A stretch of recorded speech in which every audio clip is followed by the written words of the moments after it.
একদিন হযরত ফাতেমা রাদিয়াল্লাহু তাআলা আনহা রাত্রে বেলায় প্রচন্ড জোরে কাতর হয়ে কান্নাকাটি করতেছে। ফাতেমার কান্নার আওয়াজ শুনে হযরত আলী ঘুম থেকে জাগ্রত হয়ে গেল।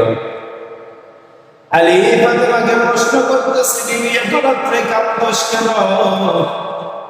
ডাক দিয়া বলে, স্বামী আমার, আমার অনেক কষ্ট হইতেছে। ফাতেমা রাদিয়াল্লাহু তাআলা আনহার শরীরে খালি হাত দিয়া দেখে জোরে ফাতেমার শরীরটা পুড়ে গিয়েছে। তখন হযরত আলী রাদিয়াল্লাহু তাআলা আনহু ফাতেমাকে ডাক দিয়া বলে, বিবি তোমার জন্য শরীরে বিপদ সব ভালো হয়ে যাবে।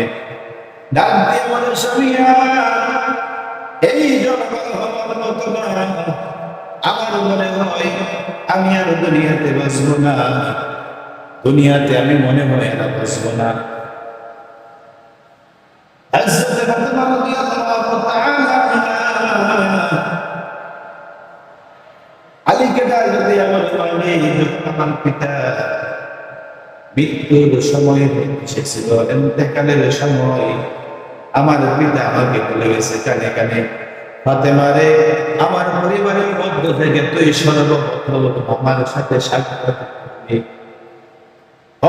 আমার বন্ধু, আমার মুসলমান আল্লাহর গোলাম হযরত ফাতেমা রাদিয়াল্লাহু তাআলা আনহা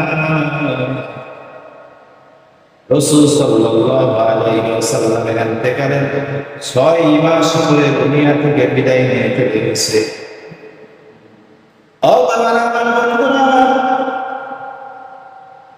ফাতেমা রাদিয়াল্লাহু তাআলা যখন দুনিয়া থেকে বিদায় নিয়ে চলে যাইতেছে, তখন হযরত ফাতেমা রাদিয়াল্লাহু তাআলা